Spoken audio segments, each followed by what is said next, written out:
Hi everybody, welcome back to another Stoneforge gaming video.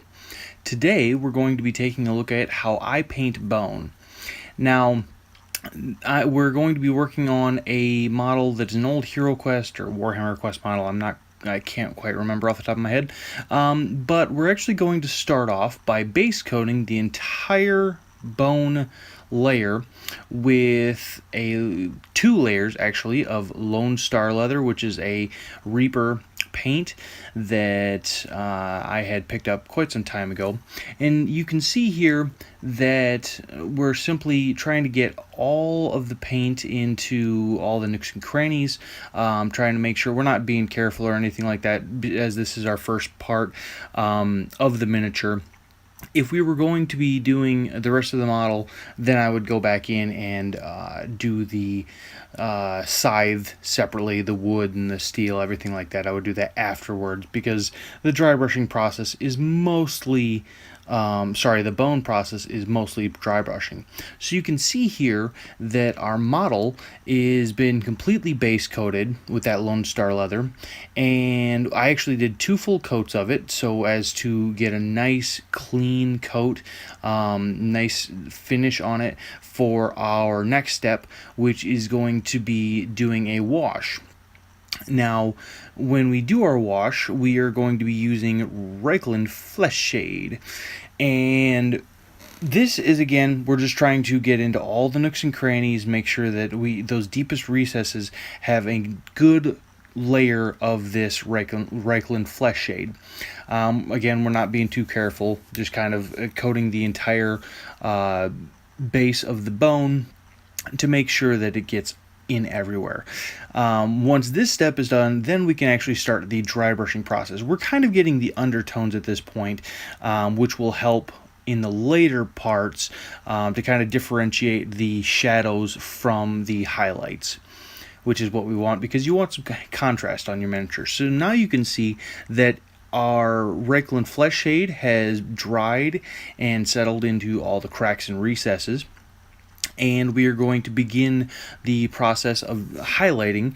And for this miniature, for the bone, we're actually going to be dry brushing for our highlight. So you see, I'm going to be using some Terran Khaki, again from the Reaper paint line.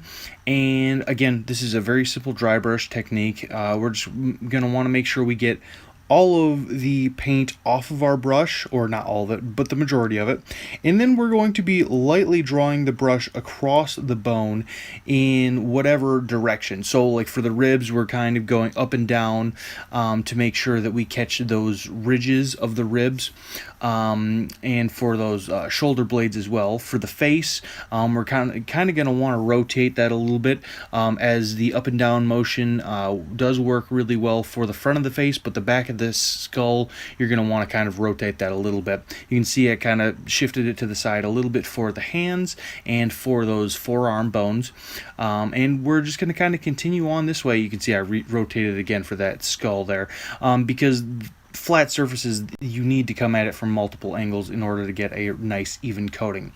So you can see here that that Terran Khaki has dried completely, and it's starting to look like bone. Surprising, right? So our next dry brush is, well, you actually can't see it. This is a old paint pot, but it is actually Graveyard Bone, which is going to be our next dry brush highlight.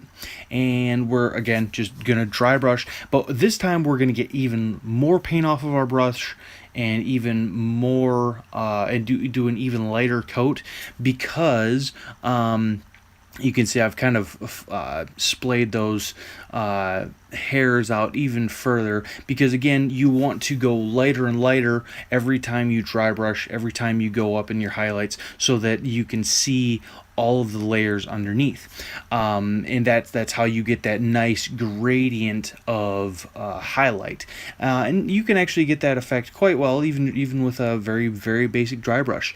That's why still to this day I use dry brushing a lot in my painting, especially if I'm doing a lot of miniatures. And so we're going to continue on adding that Graveyard Bone to all of the areas. You can see kind of the shoulder blades, the way you're going to want to do that. Make sure you get those really nice edges on there. And there it is with the rest of the model being dry brushed with that graveyard bone. Now we have one more step, and this step is kind of a combination of, we're going to be using white scar for this. We're going to be highlighting some of the ridges, some of the very sharp ridges, like around the brow, a little bit around the hands. But what we're actually going to do is we're going to start with doing that, and then we're actually going to finish with another dry brush coat. And the reason we're going to be doing this is just so that we have that really kind of bright bleached bone look on the ridges. You can see that.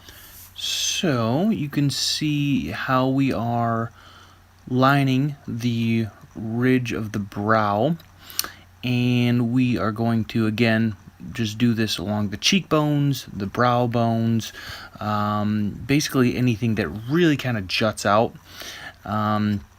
We are going to be doing the ribs in this fashion, although we might be doing a little more of an overbrushing technique there.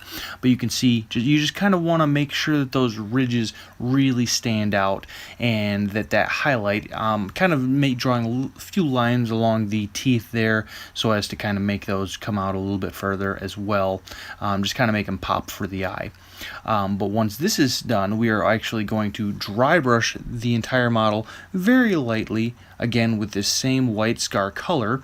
And what that is going to do is that is going to tie in the very stark highlight that we just did with the overall dry brush.